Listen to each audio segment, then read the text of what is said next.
지난 5일 미국 텍사스주 샌안토니오에서 전미경제학회 2024 연차총회가 열렸습니다. 전미경제학회는 세계 경제학계 최대 행사인데요. 전 세계 경제금융 전문가들이 참여해 주요 경제 현안과 향후 경제 전망 및 정책 재원 등을 논하는 자리로 전 세계적으로 큰 주목을 받고 있습니다. 올해 총회의 하두는 단연 인플레이션이었습니다. 이미 작년 총회에서 많은 경제학자들은 물가 안정을 위한 통화 긴축 정책이 실업률 상승 및 경기 침체로 이어질 우려를 표했지만 지난 한 해 미국 내 고용 지표 및 소비 지표는 예상과 다르게 호조를 띠며 현재까지 이러한 우려를 불식시키는 모양새입니다. 코로나19 유행과 러시아 우크라이나 전쟁으로 인한 공급망 붕괴가 빠르게 회복될지 몰랐다는 경제학계의 반성도 나왔습니다. 제니스 에벌리 노스웨스턴대 교수는 2022년 초까지 공급망 압박이 있었지만 연중 안정됐고 실업률 급등 등 큰 고통 없이 물가 상승률을 낮추는 데 기여했다며 노동시장 참여가 증가한 것도 공급 측면에서 도움을 줬다고 지적했습니다.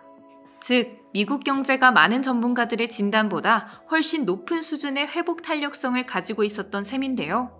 에미 나카무라 UC 버클리 교수는 연준이 기대 인플레이션을 성공적으로 낮춘 것도 물가 안정에 크게 기여했다고 봤습니다.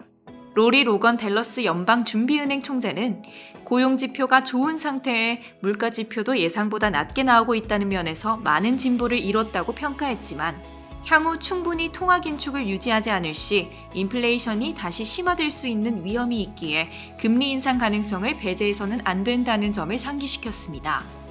아직 인플레이션 위험이 완전히 사라진 것은 아니기에 경계해야 할 필요성은 인정하면서도 인플레이션과의 긴 싸움에서 승리를 자신하는 것 같습니다. 일부 사람들은 물가가 안정 국면으로 접어들었으니 실물 경기 회복을 위한 금리 인하를 본격적으로 고민해야 한다고 합니다. 하지만 이러한 견해를 경계하는 목소리도 작지 않습니다. 특히 제임스 하인스 미시간대 교수는 애초에 왜 물가가 급등했는지도 제대로 이해하지 못했으니 물가가 생각보다 빨리 내려왔다고 놀랄 일도 없다며 인플레이션과의 싸움에서 섣부르게 승리를 자축하는 것을 경계해야 한다는 입장입니다. 또 2011년 노벨 경제학상 수상자이자 통화정책의 세계적 권위자인 크리스토퍼 심스 미국 프리스턴대 교수는 현재 미국 상황은 재정개혁이 수반되지 않은 채 일시적인 긴축적 통화정책으로 인플레이션이 진정된 1970년대와 비슷하다며 재정적자의 감축 필요성을 역설했습니다. 현재 미국 정부는 누적된 재정적자로 이자 비용이 지속적으로 늘어나고 있는 상황입니다. 세계 중앙은행 통화정책의 준거인 테일러 준칙을 제안한 존 테일러 미국 스탠포드대 교수는 통화정책을 정상화하는 방법이라는 주제 발표에서 연준은 물가 상승률 2%를 반드시 지켜야 한다고 강조하며 연준의 통화정책에서 가장 큰 위험은 물가 상승률 2% 목표치에 도달하려는 노력을 그치는 것이라고 말했습니다. 섣불리 통화정책을 완화적으로 선회하려는 움직임에 대한 깊은 우려를 표한 것입니다.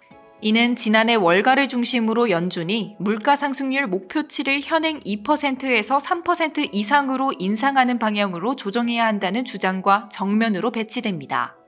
테일러 준칙에 따른 연준의 연간 물가 상승률 목표치는 2%로 실제 인플레이션이 이보다 높을 때 연준은 금리 인상이나 통화 공급 감소와 같은 긴축적 통화 정책을, 실제 인플레이션이 이보다 낮을 때 금리 인하나 통화 공급 증가와 같은 완화적 통화 정책을 시행합니다. 테일러 준칙이란 물가 안정이라는 장기 목표와 경기 안정이라는 단기 목표를 동시에 달성하기 위해 미국 연준의 통화정책 수단인 연방 자금금리를 어떻게 설정할지를 제안한 건데요. 이는 경제성장률과 물가 상승률을 고려해 금리를 조정하도록 정한 규칙으로 중앙은행의 기준금리 결정 준거를 제공한다는 점에서 통화정책 운용 향방을 가늠할 수 있습니다. 테일러 준칙은 다음과 같이 쓸 수 있는데요. 테일러 준칙에서의 가중치 A, B는 0.5로 목표 물가 상승률은 2%로 설정할 것을 권고했습니다. 다만 이 수치를 세계 다른 국가의 중앙은행이 따라야 할 필요는 없으며 각국의 사정에 맞춰 적절한 수준으로 설정하는 것이 필요합니다. 이 식의 의미는 실제 물가 상승률이 목표 물가 상승률보다 높거나 실제 GDP가 잠재 GDP보다 큰 경우 연방 자금금리를 인상하고 실제 물가 상승률이 목표 물가 상승률보다 낮거나 실제 GDP가 잠재 GDP보다 작은 경우 연방 자금금리를 인하해야 한다는 것입니다. 즉 물가 상승 압력이 증가하거나 경기가 과열될 경우 긴축적 통화 정책을, 그 반대의 경우 완화적 통화 정책을 펴도록 규칙으로 정해둔 셈입니다. 통화정책 담당자의 주관이 과도하게 개입되는 것을 막고 재량을 남발할 여지를 줄이는 한편 일관되게 경기 안정과 물가 안정을 추구할 수 있도록 규칙으로 못 박아둔 것으로 볼 수 있습니다. 테일러 교수는 현재 연준의 통화정책이 테일러 준칙에 비해 뒤처졌다고 말했는데요.